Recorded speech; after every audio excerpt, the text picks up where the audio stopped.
Hey guys, it's me, Greer. Or is it? I'm just kidding. Of course it's me. Who else could be this fabulous? So basically Coleman asked me to talk to you guys about what I learned in high school. So these are the top 9 things that I learned from high school. There's not 10 of them because I couldn't think of a 10th one. Sorry. Number 9! There is a price that you must pay for everything that you do. If you learn how to sleep on your desk, you know, you're not only going to suffer academically from not listening to what your teacher actually is saying to you, but you're also going to suffer maybe in a similar way that I did, where you get really gassy because you inhale and ingest a lot of air from sleeping on the desk. It was really gross. I don't know why I'm talking about this. The before school haircut. That's also a price you have to pay. You get a haircut before you go to school, you will suffer with that haircut. I feel like that is best interpreted through like the coconut head of Ned's Declassified. Personally, I learned that getting a boy haircut before you go to school will make people think that you were a boy until, you know, like you're in 11th grade and you suddenly start coming to school with skirts again. Awkward. Number 8, don't put things off. I made this mistake in high school and it wasn't fun, because like rushing around your senior year is not cool. Like all you want to do senior year is like just get through as painlessly as possible with the least amount of homework that you can do. Sorry. I know that sounds bad, but it's the truth. Plus, like with putting things off, like you can be making straight A's, but like if you don't have a whole class finished, they won't let you graduate. And so then basically you've gone through 4 years of like social awkwardness and like horrible tests for nothing. You literally have wasted 4 years of your life because you can't graduate in time. It's like, it's just stupid. Just do things on time when you're supposed to do them. So much easier. Number 7. Teachers are people too, guys. And it's important to respect and honor them in the class. If you honor and respect your teachers, they should honor and respect you back. I mean, we are called to treat others, or to love others as we love ourselves. So I doubt any of you make sassy comebacks to yourself when you say something stupid, okay? Number 6.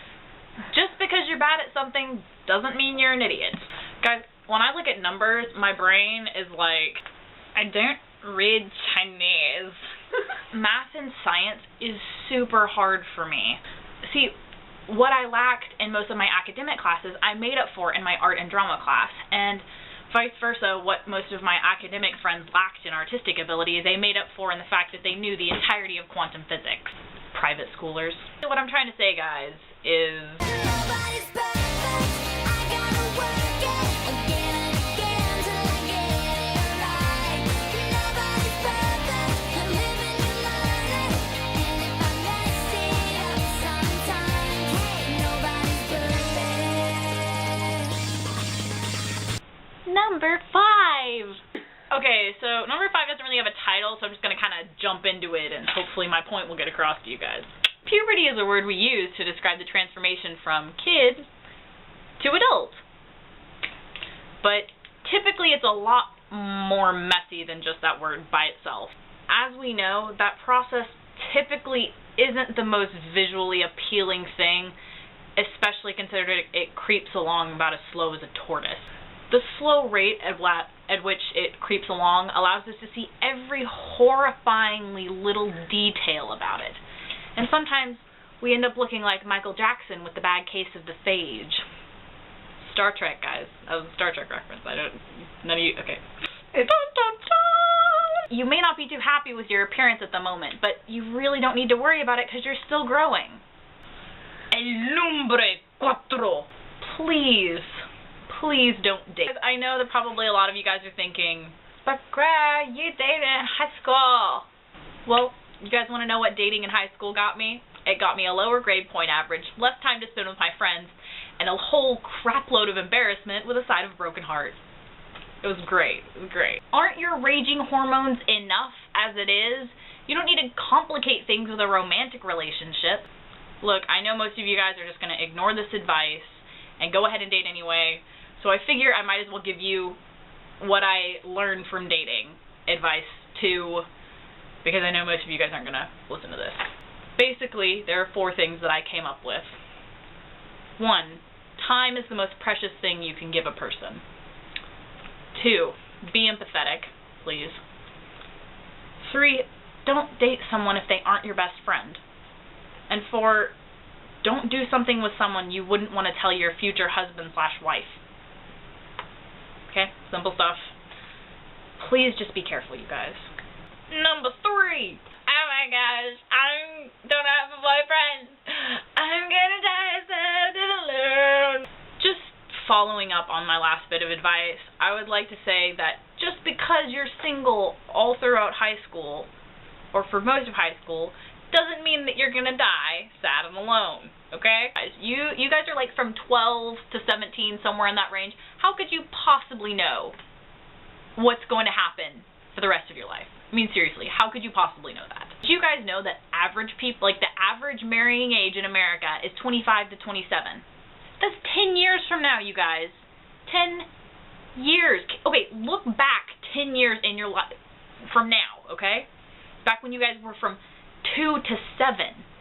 I can't even remember back that far. Looking at where you are now, is this where you expected to end up when you were 2 to 7? Number 2. Don't be something you're not because society dictates you have to be a certain way, okay?